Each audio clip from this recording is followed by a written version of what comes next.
नमस्कार दोस्तों, आज का वीडियो का टॉपिक है फार्म बिल।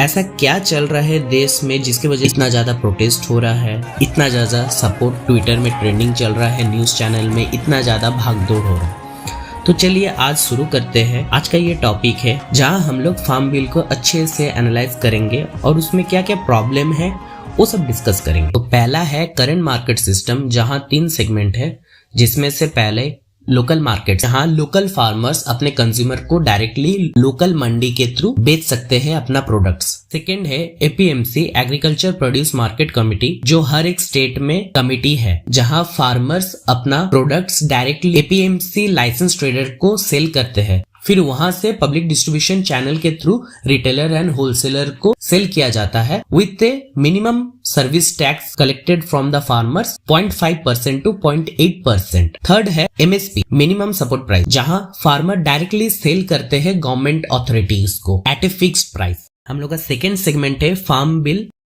जहां 3 बिल पास किया गया है। जो फर्स्ट है farmer produce trade and commerce promotion and facilitation act, second farmers empowerment and protection agreement on price assurance and farm service act, third है एसेंशियल कमोडिटीज अमेंडमेंट एक्ट।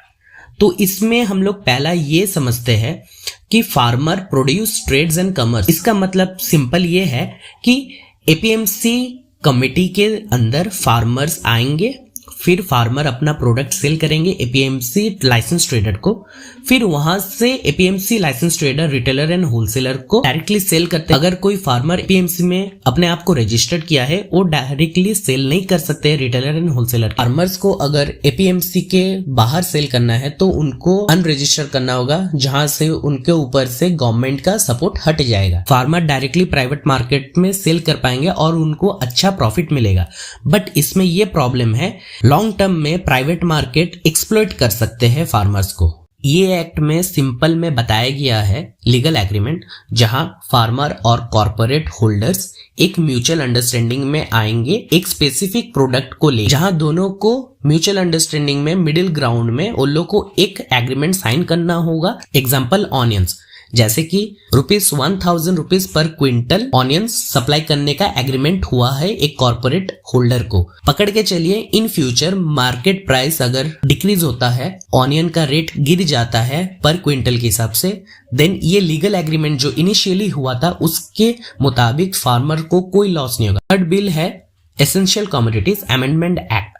तो इसमें सबसे ज्यादा बड़ा प्रॉब्लम ये हो रहा है, जो हम लोग का करंट अमेंडमेंट में टोटल 23 एसेंशियल कमोडिटीज को रिमूव किया गया है, जिसमें से सबसे मेन है cereals, pulses, oil seeds, edible oils, onion and potatoes from the list. इसकी वजह से प्राइसेस ऑब्वियसली इंक्रीज होंगे, क्योंकि ये डेली यूज में हर एक हाउस होल्ड में यूज होता है। और ये चीज के वजह से होर्डिंग इंक्रीज होगा। होर्डिंग इंक्रीज होने के वजह से आर्टिफिशियल डिमांड इंक्रीज होगा, क्योंकि कोल्ड स्टोरेज बढ़ेगा। तो इसके वजह से हम लोग को क्या इफेक्ट होगा, नॉर्मल पीपल का लाइफ में महंगाई बढ़ जाएंगे।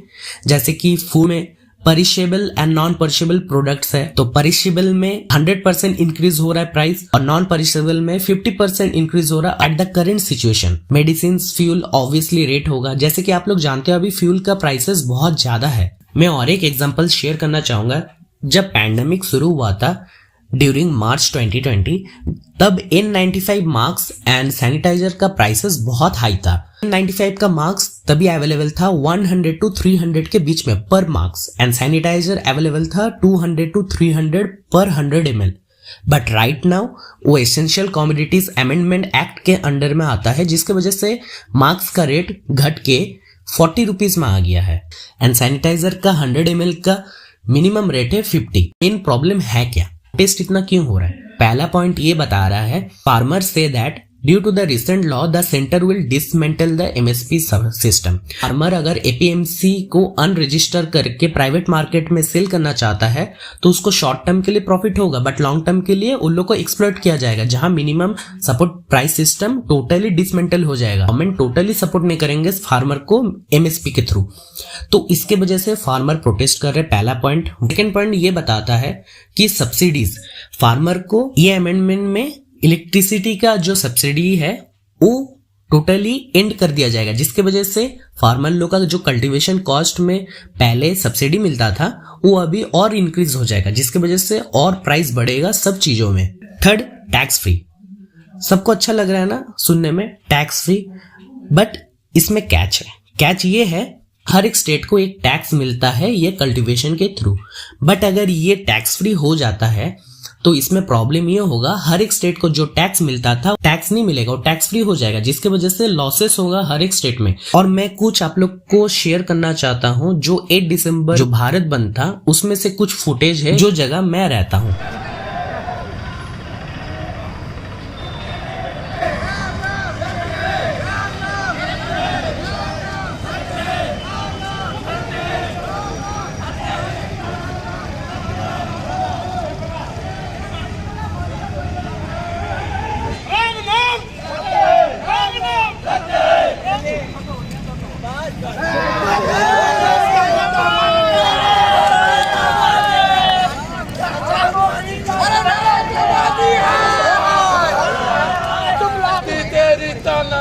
नहीं चलेंगे, नहीं चलेंगे, तेरी तानाशाही नहीं चलेंगे। भारत छोड़ सफल ऐलान, अरे ओडिशा रे जनता भारत बंधु सफल कले, आजिकार भारत छोड़ सफल ऐलान, श्रमिक कृषक डाक्टर रे भारत बंद सफल ऐलान, चाषी मनकर स्वार्थ पाई भारत बंद सफल हैला। अरे छत्रपति मोदी विरुद्ध भारत बंद सफल हैला। एक छत्रपति मोदी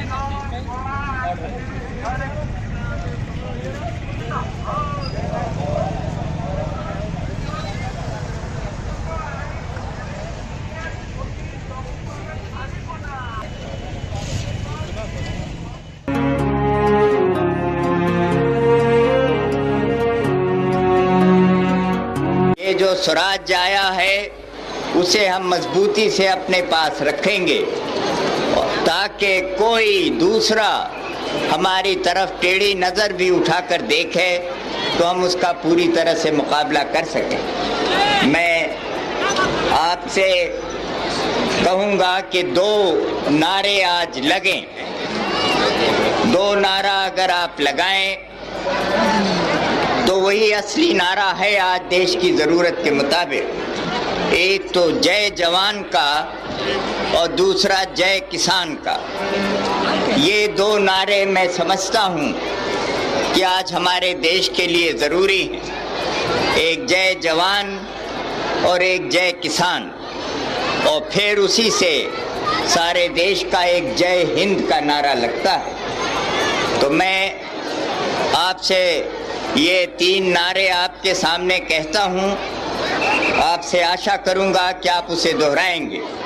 एक तो जय जवान, जय जवान, जय जवान, जय किसान, जय किसान, जय किसान, जय हिंद, जय हिंद।